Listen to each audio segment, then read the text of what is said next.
দেখেন, একটা সন্তান যদি সন্তানের মতো হয় তাহলেই কিন্তু একজন মা সার্থক। এই যে মাটা দেখতে পাচ্ছেন কত কষ্ট করে হাঁসের ডিম মুরগির ডিম বেছে না খায়া, নিজে না খেয়ে সন্তানদের খাওয়াইছেন, লেখাপড়া করাইছেন, করার পরে এনার তিনটে সন্তান, তিনটাই সরকারি চাকরি করে এবং চাকরির কারণে তারা বাইরে থাকতে হয়। ফলে তারা ইচ্ছে করলেও মায়ের কাছে এসে তার সেবা করতে পারেন না। তো এই মাটা তাদেরকে এই যে লালন পালন করতে গিয়ে তাদের কোলে কাকালে নিয়ে থাকতে থাকতে এখন সেই মায়ের কোমরই আর কথা শুনে না, হাঁটুই আর কথা শুনে না। সন্তানরা মার জন্য কিছু কিছু পয়সা করে দেন চিকিৎসার জন্য, এবং সেটা দিয়ে উনি এই 10 টাকা দামের এটা নিয়ে আসে খান, ওটা নিয়ে এসে খান, খাইতে খাইতে তার আর কি মানে তারই কোমর হাঁটু কিছুটা ভালো হয়, আবার ওই আগের মতোই হয়ে যায়। এরকম করতে করতে তিনি অসুস্থ হয়ে গেছিলেন একেবারে।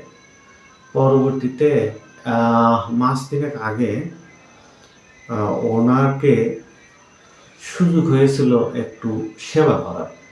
সেই সেবাটা করার ফলে উনি কি বলে এখন একটু শুনে নেওয়া মুখ থেকে। আপনার কি হয়েছিল?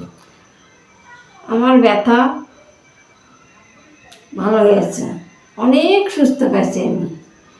কোথায় ব্যথা ছিল? কোমরে না কোমরে, হাঁটু, পায়ের গিরা, তো ঔষধ খুব ব্যথা করেছিল। এখন আল্লাহর রহমতে খুব সুস্থ। তো ঔষধ খাওয়াচ্ছে কি এই যে যে তেলটা, এই তেলটা যে নিয়েছিলেন, এই তেলটাই কি ভালো না ঔষধই ভালো? না, ওষুধও খাইছি কিন্তু এই তেলই বেশি উপকার করছে। ওষুধ খাওয়ার পরে কিছু হয়নি, অন্যান্য সমস্যা হচ্ছে, কিন্তু এই তেল ব্যবহার করে খুবই আরাম পেয়েছি, খুবই আরাম পেয়েছি। এখন কি আপনার মনে হয় যে এই তেলটা আপনার মতো যারা যে ছেলেরা বাইরে থাকে তারা সুস্থ হবে, মানে তারা এটা এক প্রকারের আপনার জন্য সন্তান, এটাও সন্তান, এটা আপনাকে দেখাশোনা করে তো সেই হিসেবে এটা ব্যবহার করলে তো আমার পেট ব্যথা সব ক্লিয়ার হয়ে গেছে।